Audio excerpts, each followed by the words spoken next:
Potential is a power everyone has until they don't. A lot of struggle is spawned out of the misalignment of expectations and potential. The Kobe fight really jump-started so much for me. I think the characters in the series and the audience who are willing to be receptive to the message felt the same thing. Oda really painted a whole museum of meaning within chapters 1087 and 1088. All centralized around what I think we can justifiably call a main character of One Piece, Kobe.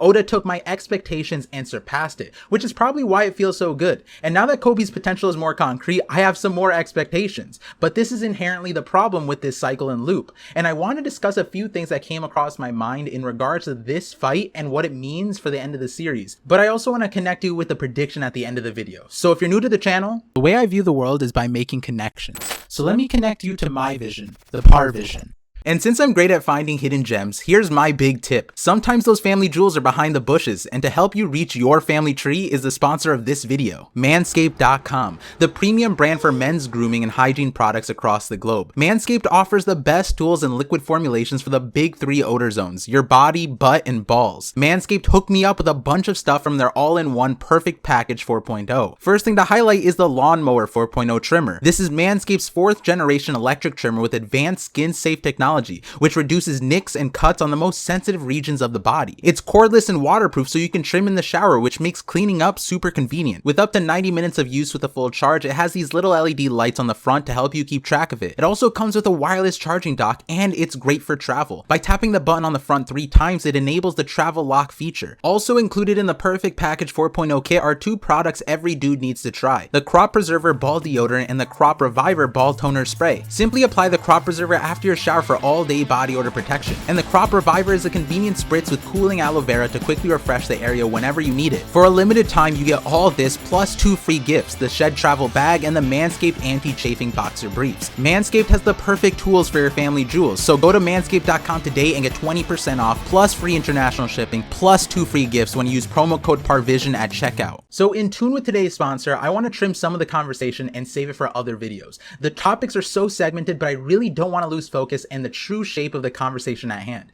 And that's kind of the best place to start, the shape of justice. I think everyone has their own sense of justice, and that thematic really gets highlighted well in One Piece, because while we idealistically want to give everyone an infinite amount of individual freedom, realistically, in order to maintain society, we rely on partial sacrifices of freedom so that an overall balance of sacrifice is met. Oftentimes, an unjust society is when the sacrifice is disproportionate, but determining what that looks like is a mountain to climb, and enforcing it is a separate mountain to climb. Unfortunately, no system will be perfect, so failure will always exist. And the reason I bring this up is Kuzan's current strife seems to be that there is a kind of justice that he wants to achieve that isn't attainable through the Navy, from his perspective. And I can understand and agree to that, but in this last panel in chapter 1088, I almost wonder if this is what he was seeking at the end of the day. He has become the same criminal that a year prior he himself would lazily detain without a second thought. And what's interesting about Kuzan, formerly Aokiji, is that unlike any other admiral, Oda gave him a developing sense of justice. Before Ohara, his sense of justice was burning justice, and then it changed to lazy justice. I wonder why he chose that direction. When you look at the situation at Ohara, it's pretty apparent that Kuzan was unhappy with how it all concluded. Innocent civilians were slaughtered, he apparently thinks he killed his close friend, and he went against his initial deals for a little girl that he didn't even choose, but rather his friend chose. So while he smothered his friend's potential, he was willing to let the potential his friend chose breathe and see the light.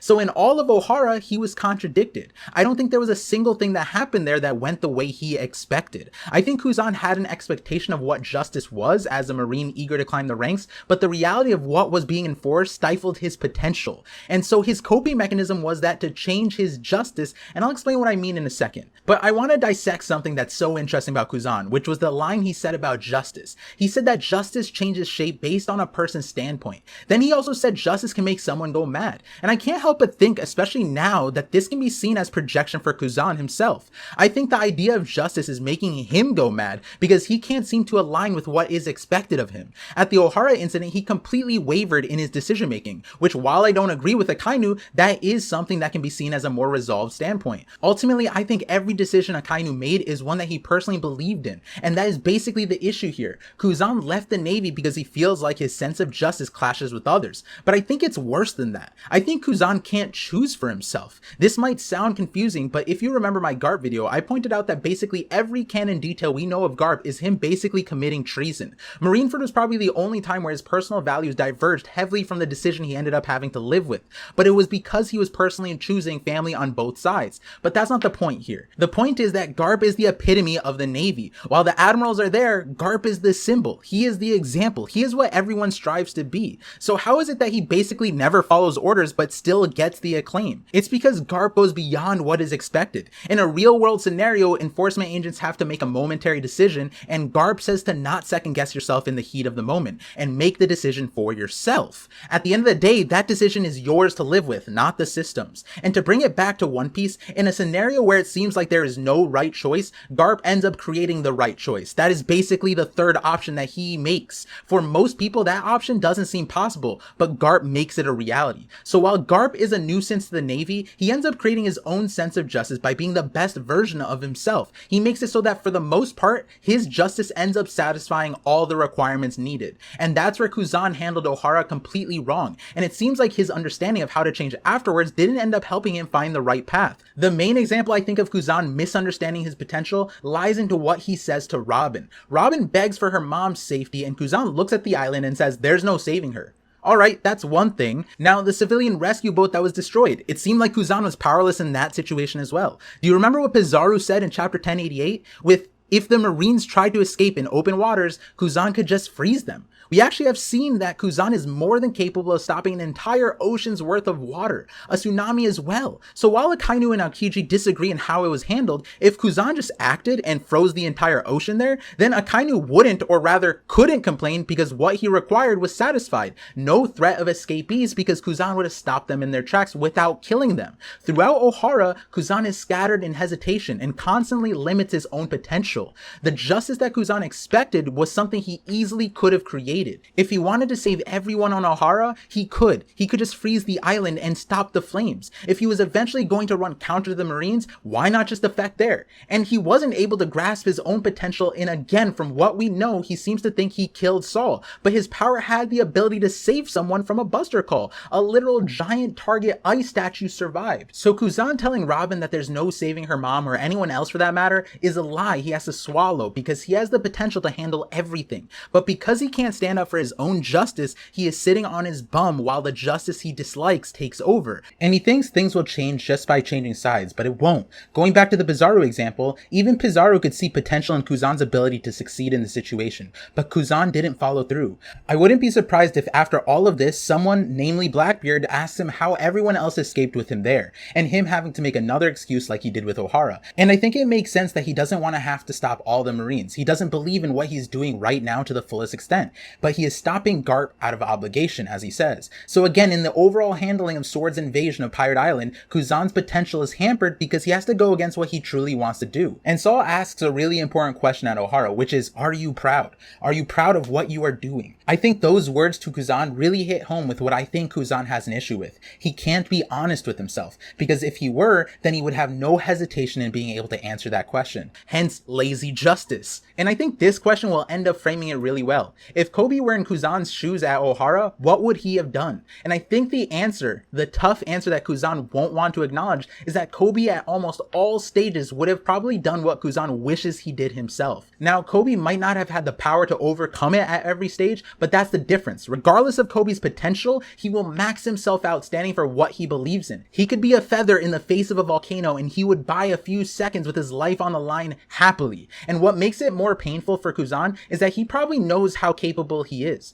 And so then it begs the question again of why is Kuzan like this? I think it's complicated, but I really think Oda will focus heavily on this character arc and the future dynamic Kuzan has with his past relationships. One thought I did have is that it's because Kuzan doesn't understand the meaning of Garp's lesson. Garp's lesson, which is something I will dissect heavily in a different video, is essentially the prioritization of potential. Age being a hefty determination for potential in his hypothetical, but a lot of people even in discussion threw the inevitable question. The old man was a great guy, And so what if the kid you prioritize becomes a criminal? And that's the part I think Kuzan has an issue with. He has a fear of making a mistake based off of his personal justice that might cause a major problem down the line. And we can see that plain as day in the Robin example on Ohara. Kuzan saved the potential, which was Robin, but he counteracted himself by putting the fear of God in her at the same time. He kind of takes his lack of control out on Robin here and says, I have decided to let you escape from this island. This seed that Saul protected, I wonder what she will grow up to be. You can begrudge whoever you wish, but for now, just be grateful that you have your life. And from hereafter, live like a recluse. I have drawn lines of ice in the sea, and if you keep going ahead in your little boat, you will make landfall. And remember this, I am not an ally. If you attempt anything, I will be the foe who will come after you first. And the weight of this scene is big, because it displays how Kuzan is operating. He tells a child to be grateful for their life as if this is a situation that any child should find themselves in. But also the premise of how he saved her is just weird. He saves her putting expectations on what her potential will be and unilaterally decides on what her best course of action is, which is to live like a recluse. And it's symbolized by what he does next. In the vast free oceans where normally you can go in any direction you want and make any choices you want, he forces her to go down a narrow line because that is the future he sees for her. If she doesn't stay within those lines, he will be the foe who will come after her first. And now you compare this to Garp, his mentor. Garp literally begged for all of the seeds he fostered to become Marines, but did he become their foe immediately when they didn't? At the end of the day, potential isn't something you determine because it is limitless, and justice should guide potential by example, not by force, because that's what villains do. And that takes us to Kuzan's line about how Garp raises a lot of enemies. And I think that stark contrast is important because it seems like Kuzan would smother potential just for being on the opposite side, whereas Garp prioritizes good people first. And something Kuzan may realize soon is that good people exist anywhere and everywhere, regardless of their uniform. Going back to Saul's line, it seems like Kuzan is unsure of the future that can be created with his immense influence. And so rather than asking himself whether he would be prideful of his past actions, he hampers his future potential with his potential regret of a possible future that is out of his control, which ultimately creates the same result of a past that he is not proud of. And all of that is one direction Oda can go. But I think another focus that has the potential to get highlighted is that Kuzan might have a hero complex. He thinks Garp is super cool and looks up to the hero of the Marines, wanting to be one himself, yet Kuzan has yet to be that or gain that title. Yet Koby has. And that's an important thing. You can't choose to be a hero, you simply become it. But in Kuzan's case, we see him praising Garp for not going for promotion specifically to the admiral level. And yet, while praising that decision, we see him becoming an admiral himself. Instead of reflecting on why his mentor chose that decision, he seems to be expecting to accomplish something by getting promoted, but realizing that he is stifled by the position in the way that Garp foresaw, which was that he would lose his freedom to act in a way that would make himself proud.